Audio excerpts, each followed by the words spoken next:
Assalamualaikum warahmatullahi wabarakatuh. Waalaikumsalam warahmatullahi wabarakatuh. Berjumpa kembali dengan aku dan Mbak Surojo, guys, di sore hari yang sangat cerah ini. Ya.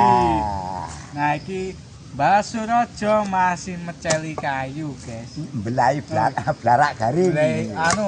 Belai blarak garing. Ngonek garing kan kena nggo gawe genen kayu kan ngene iki. Nggih, Mbak. Bagi mau napa wae kegiatannya hari ini, Mbak?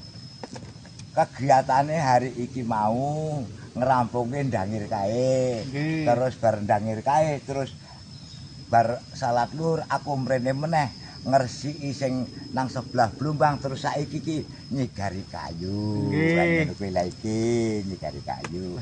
Ya engko kena nggo gawe godhog-godhog banyu kan. Ya nggodhog apa-apa lah pokoke ya.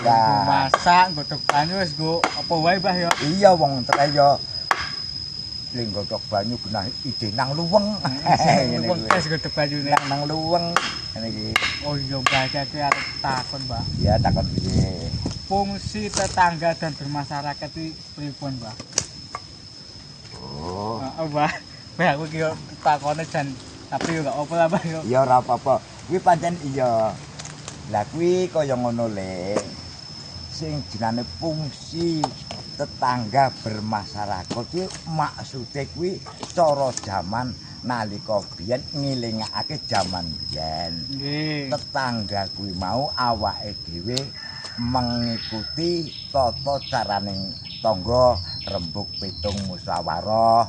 Dadi sing secara iki kurang bener umpamane dibenerke engko terus dadi bener. Mulane sing jenengane awake dhewe bermasyarakat mau kuwi bisa mengikuti segala-galane ya. Nggih.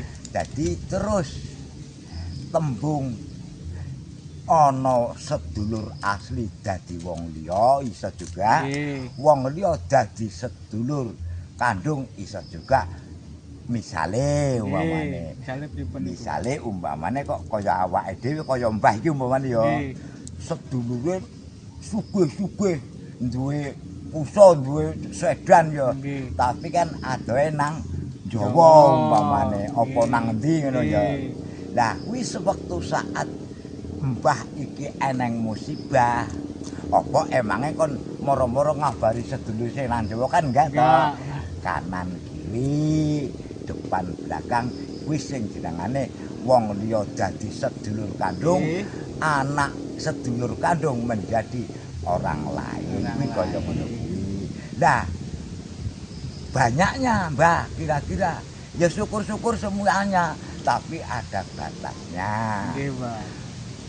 Ke kiri 40 rumah, ke kanan 40 rumah, depan 45 dan ke belakang juga 40 rumah itu dianggap sudah saudara asli, saudara kandung. Nggih. Seumpamanya ada yang menyoal, kalau yang lebih dari 45 apa bukan saudara?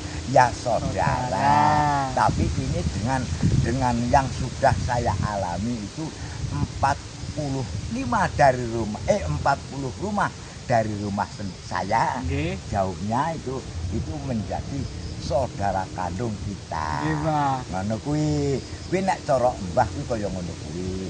Jadi ora apa jenengane ora dibehak-behak, Jawamu ngene. Ora. Dadi iki wis dianggep-anggep sedulur kandungnya awake dhewe. Nggih, berarti kabeh iki dirangkul, Mbah. Nah, lah mulane kaya mbah nang kene kan ya jajal nang kene mbah kan ora duwe sapa-sapa. Nggih. Kaya kowe kae sedulur kabeh padha cedhekne. Ya kuwi sing dadi anak putune mbah lan dadi sedulure mbah bukti nyatane.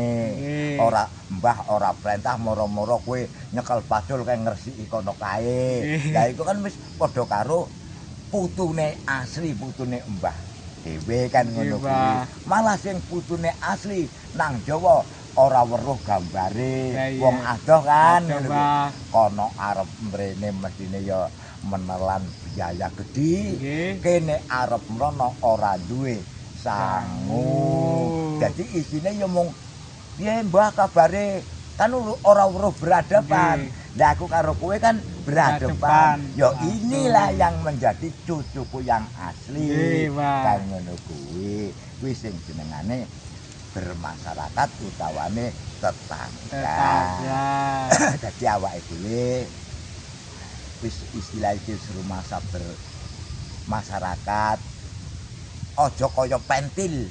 Maksudnya piye pentil, Pak? Pentil kuwi nek wis metu mlebu angine Ah. kan wis ora gelem metu. Nggih. Nah, wong ki aja kaya pentil medhit, aja medhit. Oh, Sering medhit. ya lha buktinya coba Iya. kae pentil kae. Kuwi nek dipompo kan mlebu terus Mlebu, angine. ah. Tapi arep mblobel piye wong rapete ora Ah, karuan. ah. Menungso ki aja kaya pentil medhit aja. Ya ser, iki nyakene panganan, dipangan bareng misale Nggih, umpamane. Pak. Iki aku nandur singkong kene padha digodhog bareng ayo. Apa arep digoreng, apa arep digodhog, apa arep digawe gethuk. Kono iki. Betul. Kuwi padha karo talas kuwi wingi. Nggih, tales. Ya wingi, Mbah. Aku mrene ning perlu apa sih? Arep njaluk tales. Monggo silakan. Kono bedul, padha beduli wingi. Wingi kan betul, Pak. Anak wong telu mrene, wong wedok-wedok. Nggih, Pak.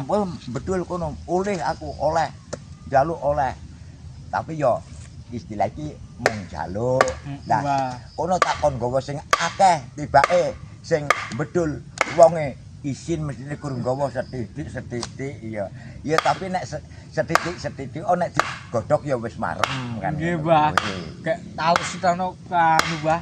Sedengan. Lah ya kuwi ngono. Siji mareki, Mbah. Domo kuwi ya kuwi lah pancen mbah kuwi aryane ya kuwi nandur tales, nandur singkong. Nggih, Mbah. Wis pokoke apa tak tandur-tandure sewektu saat eneng buahe anak putu kuwi wis purgari jebol wis enek. Wis enek. Mulane iki tak engko ditanduri wit boden karo wit tales engko kan wis to margi Nggih, Mbah. temenan ngono kuwi. Ya selain iku iso didol juga, guys. Iya nek istilahnya lebih saka akeh didol. Nggih, Pak.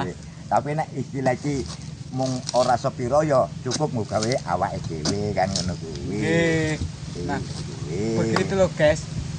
Tak aku ngono kuwi enggak apa-apa, Mbah. Bener, Mbah. Apane? Oh bener, ya Tanya. bener. Bener.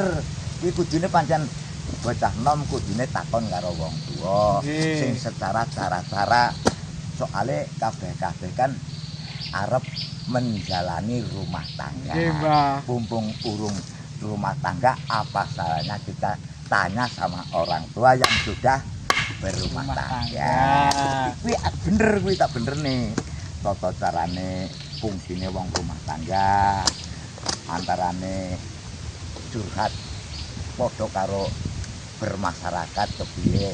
Ya sing penting pokoknya awake dhewe aja gawe gelane sing kanca lah ngono kuwi. Nggih, Mbah. Nah, gitu ngono kuwi. Nah, begitulah, guys. Nah, ini berhubung waktunya sudah mendekati sore hari menjelang malam, guys. Nah, dan Mbah Surojo kisi santai wangi, guys. Santai wangi belang-belang Nah. kayu niki kok tak usungi nang omahe. Nah, videonya sampai sini dulu, gampang nanti disambung di Berikutnya. video berikutnya. Betul. Kita Boleh. akhiri. Wassalamualaikum warahmatullahi wabarakatuh. Matur Matur suwun. suwun.